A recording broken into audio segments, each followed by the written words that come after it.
Жағымды жаңалық, қуанышты хабар Американың Азат Азия радиоблогында жарияланды.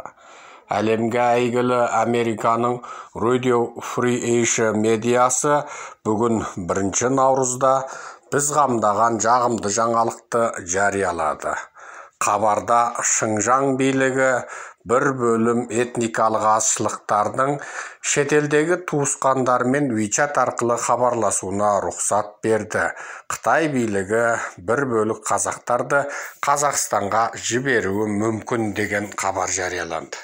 Анығында бұл хабарды біз, яғни тіркелмеген нағыз атажұрт еріктілері қамдаған болатынбыз. Себебі бізге 6-7 ұқсамаған ақпарат көзінен жеткен хабарда Қытайдың жергілікті атқарушы биліктері алды 5 жыл, арты 4 жыл, 3 жыл Қазақстандағы отбасынан айырылып екі жақта аңырап жүрген қазақтардың басын қосуға шамалы болса да ниетті бола бастаған көрінеді. Бұл жағымды жаңалық. Әрине, Қытай билігінің бұндай оң қадамын біз құптаймыз. Онсыз да ата-анасы Қазақстанда, бала-шағасы Қытайда, ал ата-анасының екеуіне біреу Қытайда, бала-шағасы Қазақстанда, екіге айырылып, екі елде тентіреп, қиналып, бір-бірінің өлі тірісін біле алмай, зарлап, жылап жүрген қазақта қисап жоқ. Жоғарыдағы ақпараттар бізге жеке-жеке ұқсамаған облыс аудандардан, аймақтардан жеткен. Қытайдың жергілікті атқарушы билігі аяқ астынан шүленсіп, ұзақ жылдан бері отбасынан айырылып екі жақта қалған қазақтардың кейбіреулеріне барып паспорттарын қолдарына тапсырып, ал кейбіреулеріне жуырда сендердің паспорттарын қолдарыңа қайтарылып беріледі, сендер Қазақстанға көшетін болсаңдар көшіңдер, туысшылап барып қайтатын болсаңдар барып қайтыңдар. Бұрынғыдай WeChatпен сөйлесуге тыйым салынбайды, партияның сендерге деген қамқорлығы ерекше.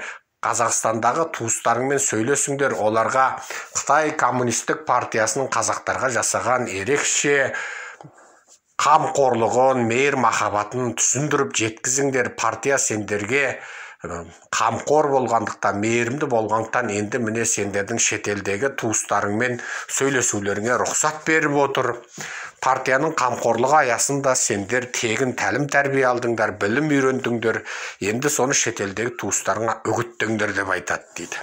Әрине, әр жерде жеткізу формасы әрқалай, бірақ ұзын ырғасы осы. Бұл туралы біз жеткен ақпараттарды, аудио жазбаларды осы Американың тағы Еуропаның баспа медиаларына бердік, және зерттеу орталықтарына ғалымдарға жіберіп отырдық.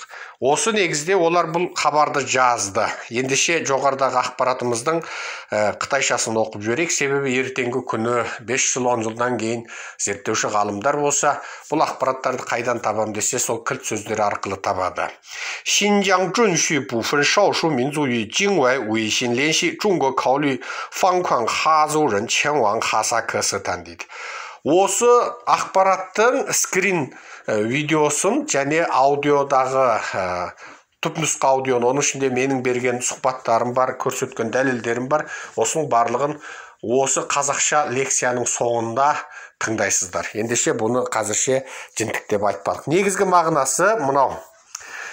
Қазақстандағы адамдық құқық ұйымы тіркелмеген нағыз атажұрт еріктілерінің Азат Азия радиосына, Американың Radio Free Asia'сіне жеткізуінше, Шыңжаңның Іле Қазақ автономиялы облысындағы кейбір мансаптылар бейресми ортада қазақ тұрғындарға айтып, сендердің жуырда кәмпескеленген, тәркіленген паспорттарын қолдарыңа беріледі, жуырда енді сендер шетелге туысшылап баруға, тіпті онда қоныстанып қалуға құқылы боласыңдар деп айтты. Ал кейбір қазақтарға айтуынша, сендер шетелдегі отбасы мүшелерімен WeChat арқылы хабарлассаңдар болады, бұдан кейін оған тиым жоқ деп айтқан. Ал шетелдегі ұйғырлар болса, олар әлі де Қытайдағы туыс-туғандармен хабарласа алмай отырғандығын айтады. Қытай билігі дәл қазір Шыңжаңдағы қазақ ұлтының Қазақстанға көшіп баруына, немесе Қазақстанға саяхаттап баруына жаңағы қаратқан қатаң саясатын жұмсатқысы келуді ойластырып отырған көрінеді. Қазақстандық адамдық құқық ұйымы Атажұрт еріктілерінің жетекшісі Серікжан Біләшұлының 28 ақпанда Америка Radio Free ешісіне берген ақпаратында олар ұқсамаған ақпарат көздеріне негізделе отырып, осы ақпаратты растайды дейді. Ары қарай оның бәрін аударып отырудың керегі жоқ. Енді бұны өздеріңіз бұдан бұрынғы лекциямызда да айттық. Енді батыстық медиа осыны жазған екен. Ендеше екінші бір медиаға назар аударайық. Білесіздер, жуырда әлемге әйгілі Евразия Net ORG сайтында ағылшын тілінде бір мақала жарияланды. Ол 22 ақпан 2021 жылы. Авторы Крис Рикелтон. After tentative start, Kazakhstan is obliterating Xinjiang activism деген мақала. Бұл мақала енді өте жоғары деңгейде жазылған мақала. Kazakhstan is no longer a safe haven for asylum seekers from China дейді. Енді бұның барлығын енді сіздерге бір-бірлеп аудармасақта негізгі ойын жеткізейік. Қысқасы, бұл ақпараттардың барлығы өте таңғажайып ақпарат. Енді сіздерге бұны жаңағы сөзбе-сөз қысқаша аудара салайық, ары қарай толық нұсқасын енді өздеріңіз аударып көрерсіздер. Бастапқы сынақ ретіндегі ұмтылыстардан кейін Қазақстан билігі шыңжаңдық активизмнің көзін құртпақшы дейді. Қазақстан ендігәрі Қытайдан қашып келіп, баспана сұраушылардың жаңағы басқалқасы болмайтын көрінеді деп жазады. Көрдіңіз бе? Бұл жерде жаңағы Қазақстан ендігәрі олардың Шыңжаңнан қашып келген қазақтардың қорғаушысы, басқалқасы немесе жәннәті бола алмайтын сияқты дейді. Бұл ағылшыншасын тіке аударғанда safe haven дейді. Яғни жаңағы қауіпсіз жәннәті болмайды деп жазады. Автор Крис Рикелтон суретте жаңағы Тоқаев пен Си Цзиньпиннің қол ұстасып тұрған суретін қойған.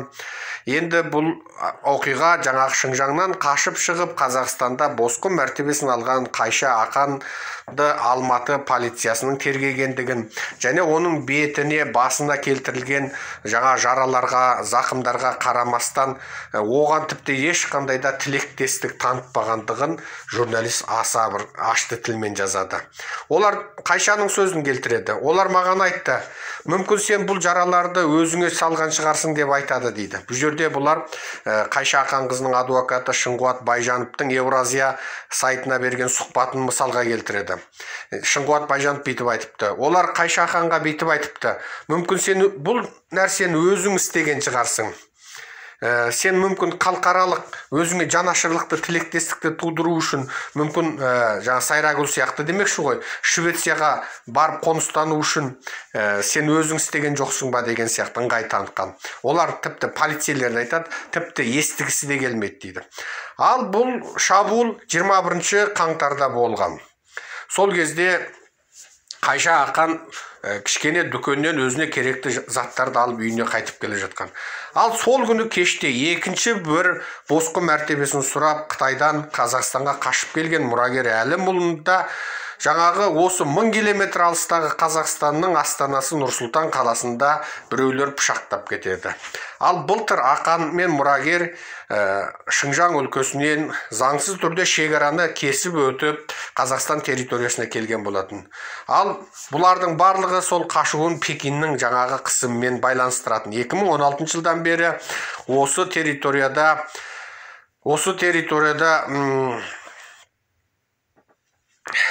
мыңдаған, миллиондаған адамдардың құқын шектеп жатқандығы белгілі. Қазақстан осы тектес оқиғаларға өте сақтықпен позиция ұстанады. Себебі олар өзінің шығыстағы өте қуатты, күшті көршісінің шамына тиюден қатты қорқады. Қазақстанның ішкі істер органдары былтыр күзде Қайшаға тағы басқаларға саяси босқын мәртебесін беретін кезде Бұл шынында Қайшаға және мұрагер Әлімұлын тағы басқаларға қарата айтқанда шынында да өте қуанышты жағдай болды. Ал Шыңжаң мәселесіндегі активистерге қаратылған шабуылдар және осы үкіметтің өте қатаң түрдегі жаңағы жаныштау саясаттары бұл биліктің саясатының өзгергендігін білдірсе керек. Байжанов Әлімұллардың сөздері айтады. Байжановтың айтуынша Әлімұлына жасалған осы шабуылдар, осы екі реткі шабуылдың барлығы, бұның барлығы саяси мақсаттары бар. Бұл екі реткі шабуылдардан істі тұтынушылар, жаңа шабуыл жасаушылар ешқандай жеке адамдардың мал мүлкіне қызықпаған. Олар тағы тұтқындалған да жоқ. Байжановтың айтуынша, Шыңғуат Байжановтың айтуынша, бұл ескерту. Ендігәрі Қытайдағы қазақтарға жасалып жатқан қысымдар туралы айтпа деген сөз деп сұхбат беріпті. Ақанның жуырдағы интернетке жариялаған видеосына қараған кезде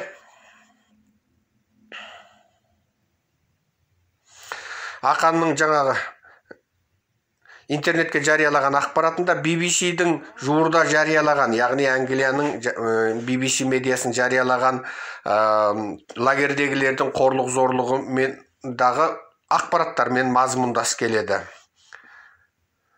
2018 жылдан бастап Қазақстан шетелдік тілшілердің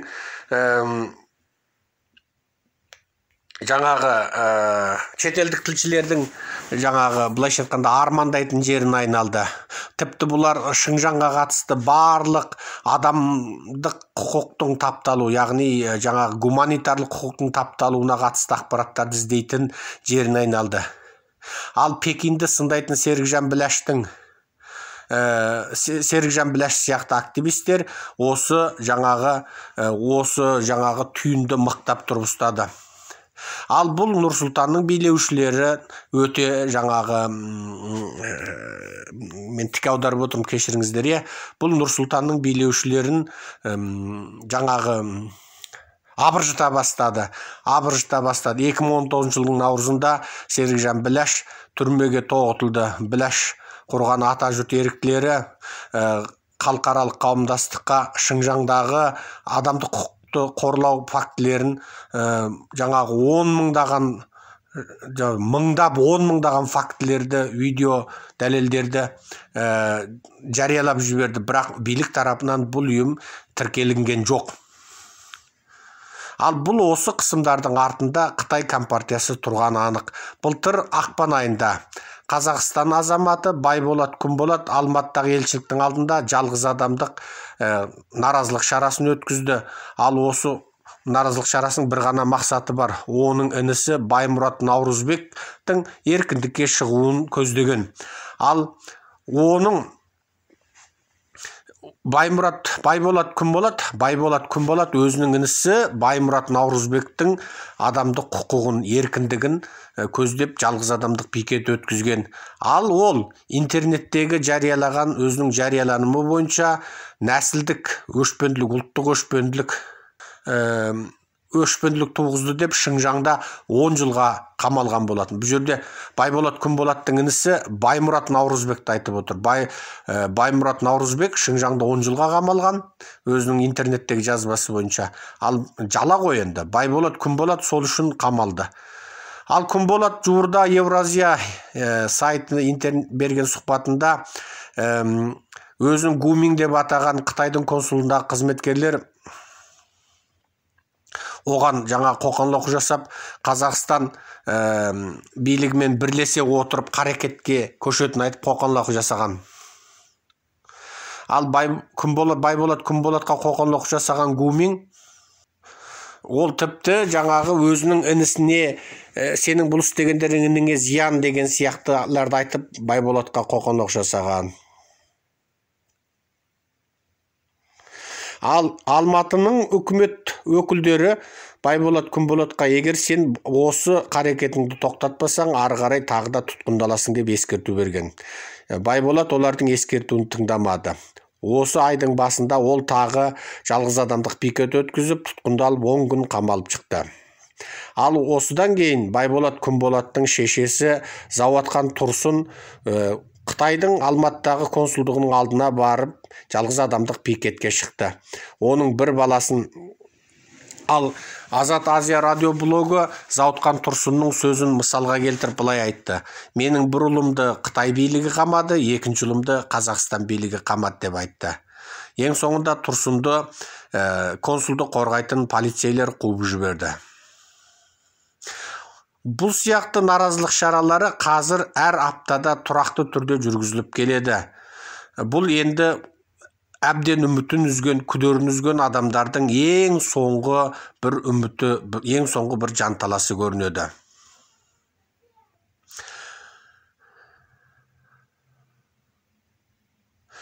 Халықаралық қауымдастық Шыңжаңдағы қазақтардың бұл мәселесіне деген қызығуда шарасыздан кеми бастады. Атажұртты қазір басқарып отырған Бекзат Мақсұтханның өзі бұл мәселеде қатты күдерін үзіп отырғанын айтады. Ол атажұрттың күрес барысының өте азапты, жапалы екендігін айтты. Тіпті осы атажұрт еріктілерінің қазір жұмыс істейтін офисінің де жоқ екендігін алдыға тартты. Бізге қаржылық жағынан көмектесетін адамдар Ұлттық қауіпсіздік комитеті жағынан және Қытайдың жұмсақ күштері жағынан үнемі қоқан-лоққыға ұшырайды, деді Бекзат Мақсұтхан Еуразия медиасының интервьюін қабылдап. Ол бұл жерде жаңағы Пекинге жақындардың жаңағы үгіт насихатын меңзеді. Серікжан Біләштің қолдаушыларының өте қатаң талап етуінде Серікжан Біләш тұтқыннан босатылды, бірақ ол қазір Қазақстаннан кетті.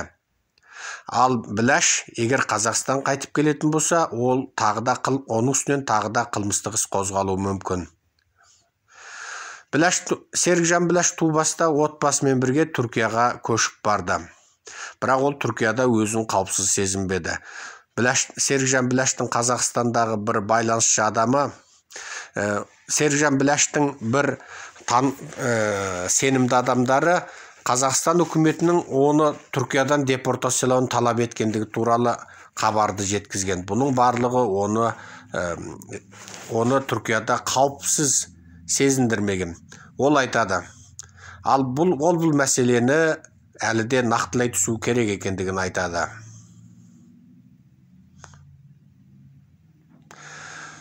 Ол кезде мен танымайтын көптеген қазақстандықтар маған қоңырау шалды, менің қызметіме рахмет айтты, тіпті менімен кездесіп, ресторандарда шай ішкісі келді. Тіпті кейбір адамдар менің үйіме тіке келді деп айтты Серікжан Біләш Евразияға берген сұхбатында. Ал мен оларға өзімнің олармен кезіккім келмейтіндігін ашық айттым. Серікжан Біләш қазір Америкада. Оның мақсаты Атажұрт еріктілер ұйымын Америкада тіркету. Мен Түркия үкіметіне алғысымды айтамын. Кем дегенде Түркия үкіметі мені шекарадан қуып шыққан жоқ. Бірақ менің ойымша бұл жер маған және менің ұйымым үшін алғанда өте керемет тыныш жер деп ойламаймын. Мен қазір Америка билігі тарапынан маған көмек беріледі деп үміттенемін деп айтты Серікжан Біләш. Мақаланың авторы Крис Рикелтін. Енді бұл мақаланы мен жаңағы тіке оқып аудара салғандығымнан сіздерден кешірім өтінемін. Айыпқа бұйырмаңыздар.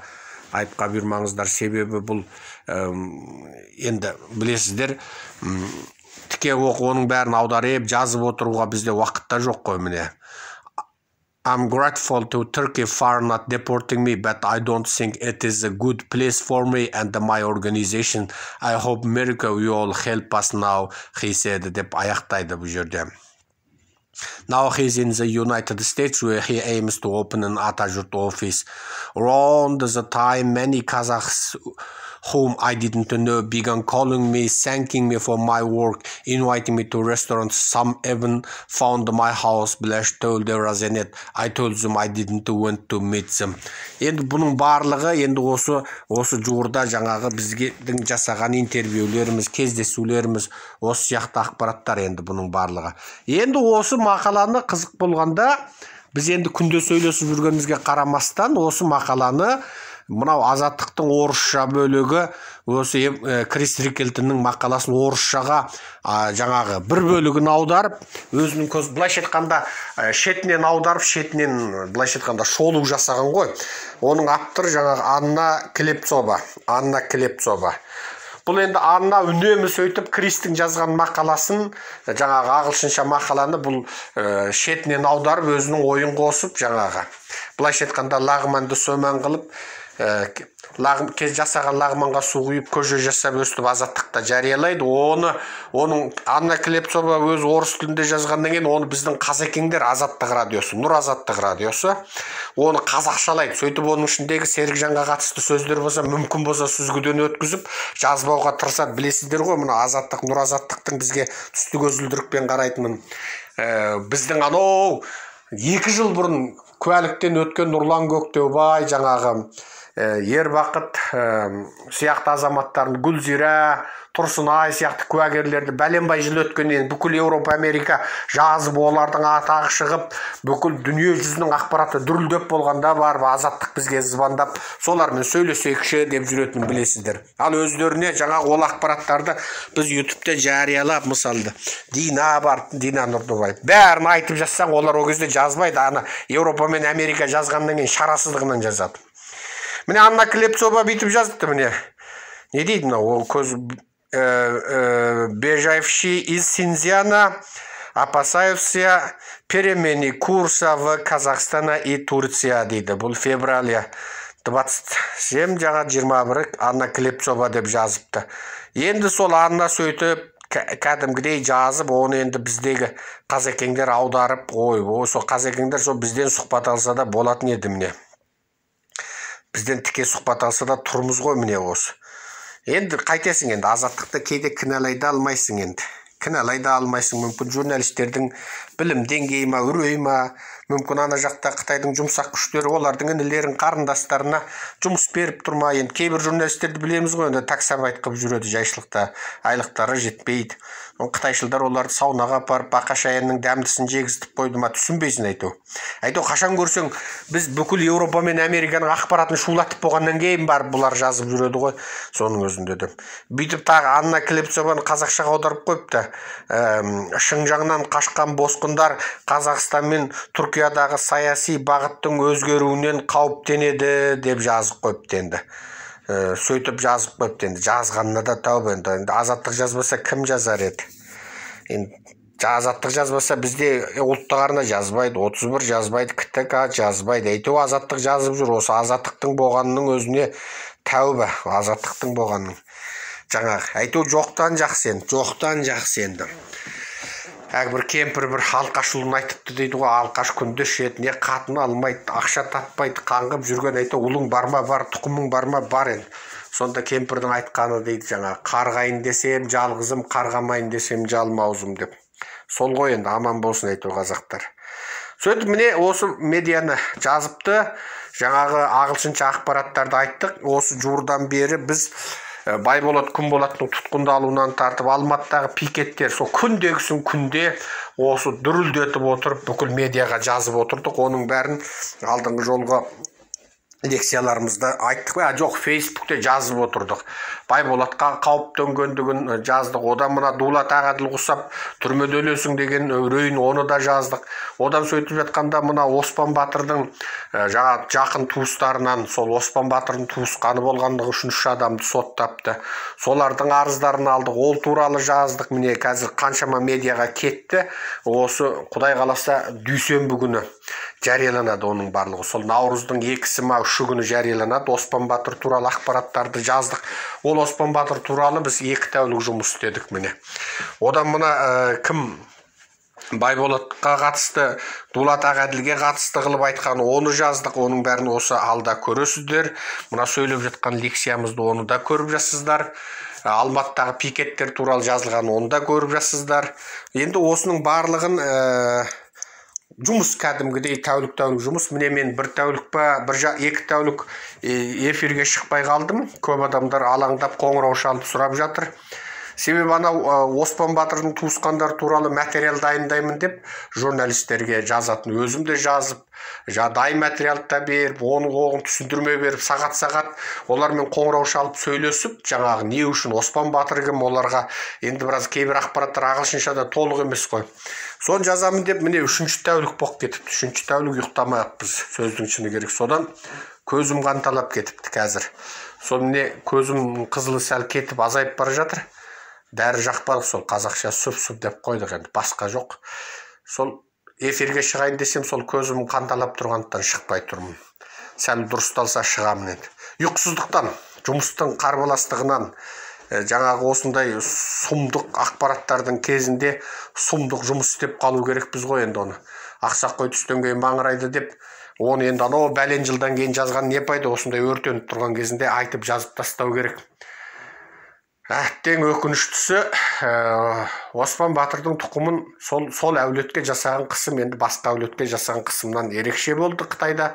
Бәріміз білеміз. Өкініштісі сол қысымды өте қатты болғаннан ба, ол кісілердің туыс-туғандары жаңа үрей ішінде болған, 2018-дің наурызы тұтқындалған, 2018-дің мамырында хабар келген, елге жарияланған. Сол кезде ата жұртқа келіп арызданғаннан қорқады.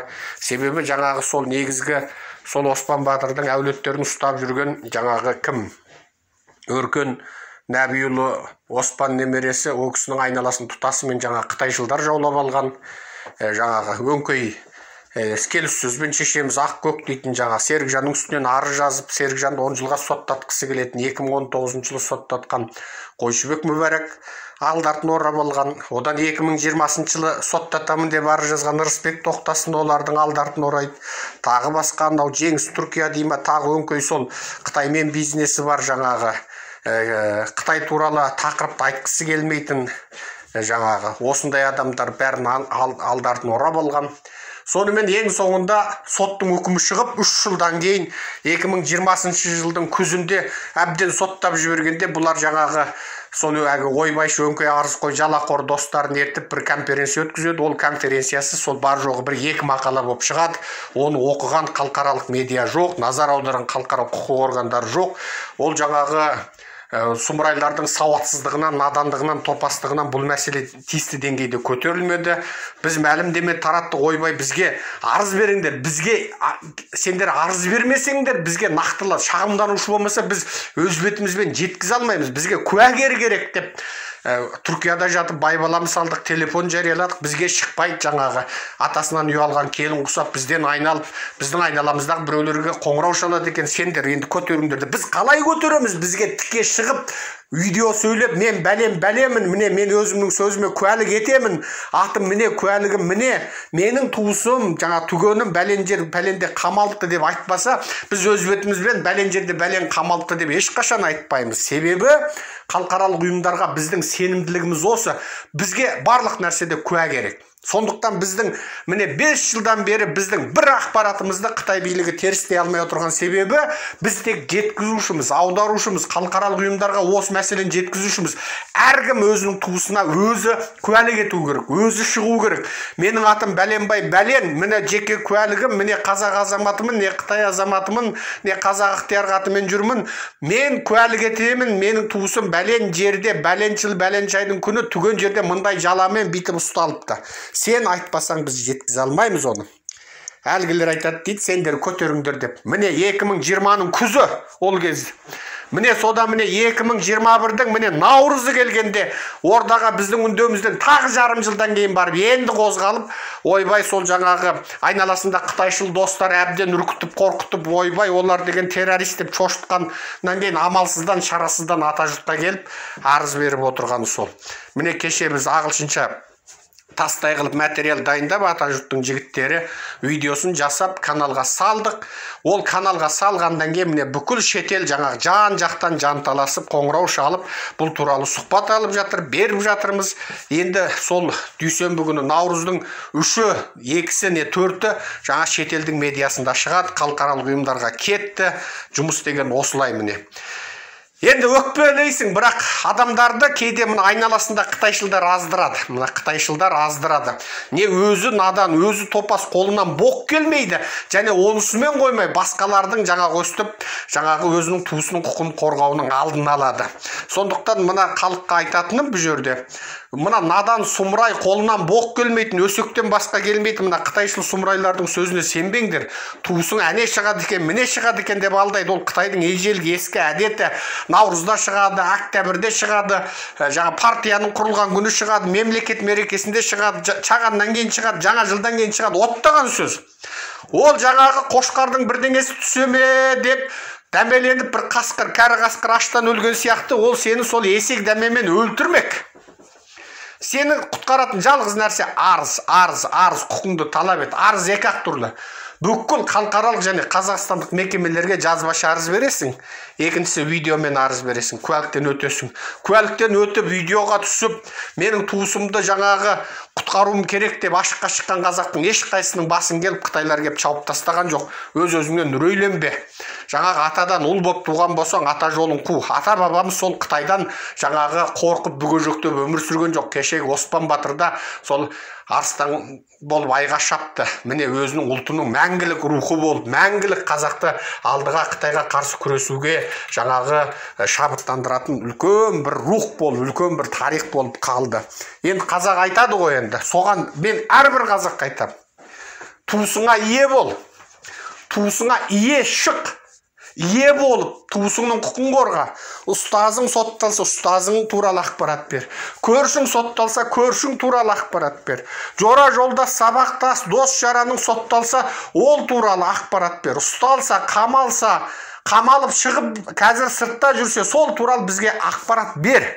Ашық ақпарат берсең, ашық қып жариялаймыз. Жоқ, мынаны жасырын ақпарат қып берем десең, жасырын, оны базада сақтаймыз, ешқашан жарияланбайды. Бірақ куәліктен өтесің соның бәрі. Ол ұлтың үшін жасаған еңбегің. Сондықтан мына қазақтың азаматтарына айтамыз, қазақ айтады. Жұмыс істеу керекпіз. Айналайын қазағым, нақтылы, дәлелді түрде жұмыс істеуге тиіспіз. Ол үшін барлығымыз батыр болайық. Жауға күрескенде өледі, қарсы шығып жауға күреспей үйінде отырғанда өледі. Жаңағы балықшыдан сұрайды, ақтан қайда өлді десе, теңізде өлді, әкең қайда өлді десе, теңізде өлді. Жаңағы ойбай, онда сен теңізге кетіп барасың ғой, қорықпайсың ба деп. Сенің әкең қайда, атаң қайда өлді десе, төсегінде өлді ауырып. Әкең қайда өлді десе, төсегінде өлді ауырып жатып. Онда сен неғып төсекте қорықпай ұйықтайсың деген сияқты. Қайда барсаң да өлім.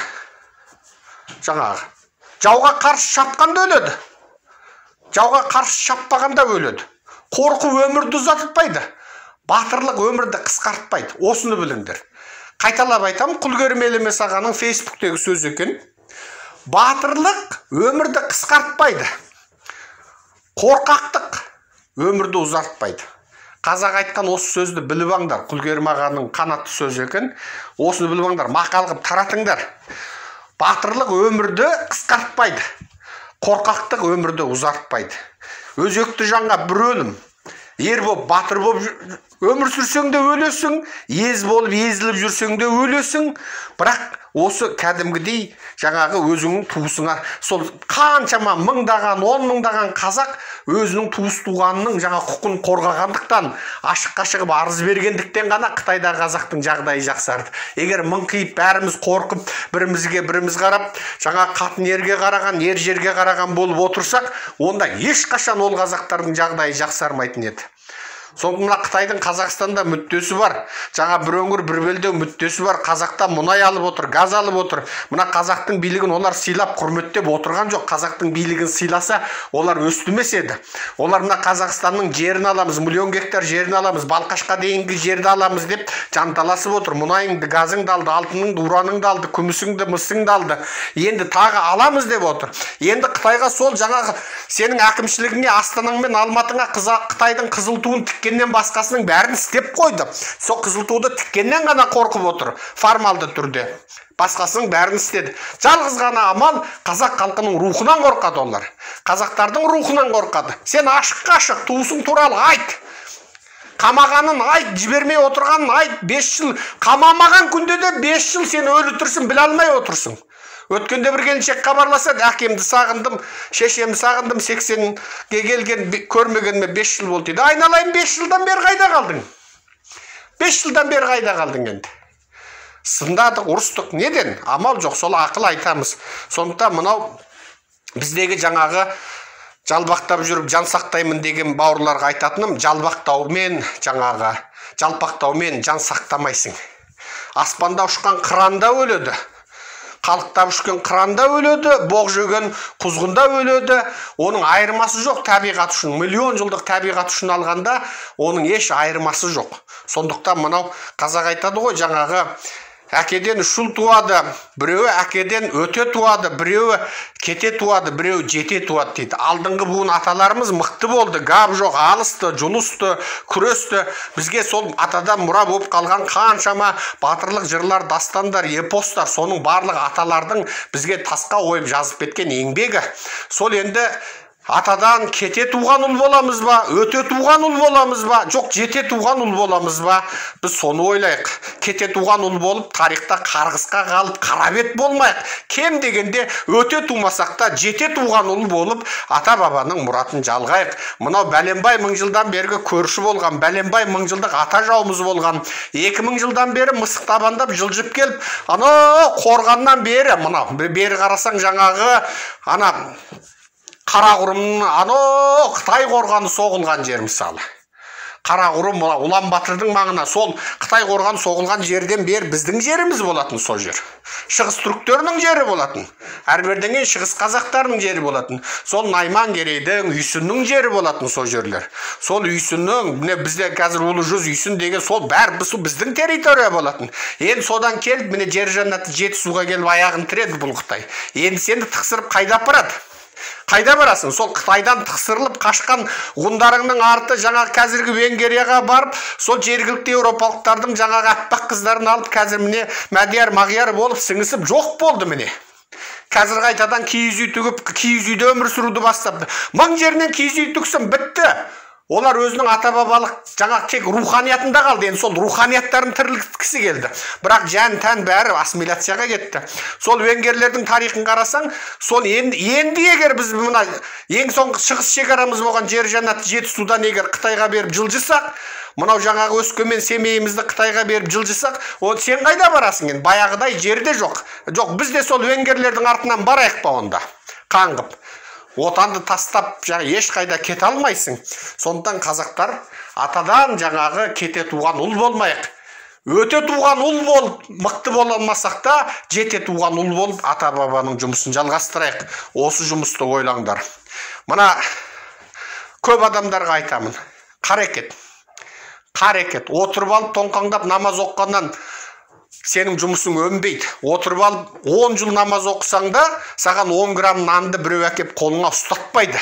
Сен қарекет істеу керексің, еңбек істеу керексің. Жер жырту керексің, бидай егу керексің. Оны ору керексің, оны диірменге апару керексің, оны ақтау керексің, оны ұн қылу керексің.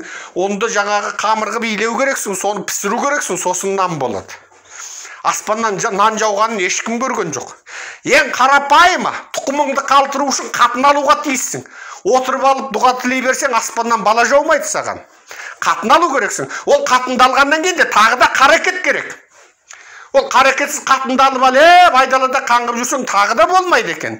Яғни барлық нәрсеге Құдай тағала бір формула бекітті. Компьютердегі жаңағы if so деген компьютердің ең алғашқы программасы бар ғой. Егер былай болса, онда былай болады деген. Егер бір қосылған бір болса, онда тең болады 2 деген. Компьютердің сол ең алғашқы программасын Құдай тағала адамдарға да жазған. Егер дейді, еркек қосылған әйел болса, тең болады, 3-ші бала болады дейді. Міне, сол сияқты. Сен қарекет жасамасаң, ештеңе де жоқ. Сондықтан мына мұсылманның қаруы дұға деп біздегі жаңағы бір адасқан ағымдар мыңдаған жыл мұсылмандарды адастырды. Мұсылмандарды қорқақ, екі бетке жалтақ, сөзінде тұрмайтын алаяқ, жылпос, құр сөзді қарекетсіз қылып тастады. Мұсылманның қаруы дұға. Бірақ мұсылманның қаруы дұға деген бұл сөз сені қарекетсіз бол, отырып зарлап, жаңағы Құдайдан сұрай бер, қарекет жасама деген сөз емес. Мұсылманның қаруы дұға, дұғаңды жаса, бірақ қарекетіңді істе. Осыны айтамыз халқымызға. Жақсы, бәріміз аман болайық. Осы аудионың соңында жаңағы шетелдің медиаларындағы аудиолардың жалғасы қойылады. Құрметпен Серікжан Біләшұлы. Көктемнің 1 күні 2021 жыл 1 наурыз Америка уақыты түстен кейінгі сағат 2:25. Аман болайық. 哈萨克斯坦人权机构阿塔朱尔特志愿者组织创办人塞尔克坚本周日对自由亚洲电台披露，他们从多个来自中国境内的消息源得知，在国际社会和媒体的关注下，中国正在放宽对哈萨克族人出境的限制。最近非官方渠道发出信号说，新疆的部分哈萨克人将会获得移民哈萨克斯坦的权利，因为新疆当局告知伊犁哈萨克自治州的有些哈萨克人，政府将退还给他们早在几年前被没收的护照和哈萨克斯坦绿卡，让他们可以去哈萨克斯坦探亲或与分散多年的家人重新团聚。塞尔克坚说，最近收到很多哈国公民提供的新疆最新情况，发现中国对部分哈萨克族的态度比过去有所不同。很多哈萨克族人突然接到他们在新疆的亲人和家人的突然打来的电话，我们说政府官员们突然给这些哈萨克人突然发放了护照，给他们说你们现在放心的使用微信，以前我们要求你们把你们在国外的家人亲戚都列入黑名单，不让他们打进来电话，也不让你们打电话，现在放心了，现在政策这个改善了，怎么你们可以在这个微信里面跟你们在国外的亲戚们可以通话。哈萨克人穆格尔告诉本台，他最近可以使用微信和新疆伊犁的朋友交流，但无法和亲人联系。他认为新疆当局开放微信是有针对性的。现在好多人可以用微信了，别的人嘛可以联系，我联系不上。我刚跟你说话以后，我好几个人联系了，我们这个地方的人都可以联系，但是我联系不上。父母亲及家人在新疆失踪及被判刑的维吾尔族人岳买尔在土耳其通过电话告诉本台，他和家乡的亲人失去联系已超过4年，微信仍然不通。目前不可能维吾尔族人再联系了，我都已经4年多了没有跟家人联系。我现在在土耳其呢，哈萨克人不知道，但是我们维吾尔族人没有联系。我这边的朋友他们也没有跟家人联系。对于新疆当局可能向哈萨克族人发放被扣押了多年的护照，哈萨克人叶尔肯对本台说，他也听说此事，但目前无法向官方证实。说可能发放护照呀、出国呀那些是3月份以后，但是现在官方还没落实这些情况，我们就是听说。自由亚洲电台上周3曾报道，一批来自新疆现定居哈国的哈萨克妇女当天在中国驻阿拉木图总领事馆门前拉起横幅，要求立即释放他们在新疆的丈夫和亲友。这些妇女在中国总领事馆门外进行马拉松式的抗议已经超过半个月。就在自由亚洲电台报道发出1天后，哈中2国政府的外交官举行视频会议，哈方在会议上提出关于哈萨克族人与境外亲人团聚。哈萨克学者热伊斯汗对本台说，这与国际媒体近日持续关注哈萨克人的抗议行动有关。这个肯定有关系，因为这现在全世界媒体都在报道关注这个新疆人权问题，特别是你自由亚洲电台报道大使馆门口那个抗议活动以后的第二天，就是2国的外交部和外交部的领事机构呢，就哈萨克斯坦哈萨克族人和中国哈萨克族人之间的家庭团聚问题呢举行了会议。哈萨克斯坦与中国外交部门之间第19次领事磋商会议以线上规模举行。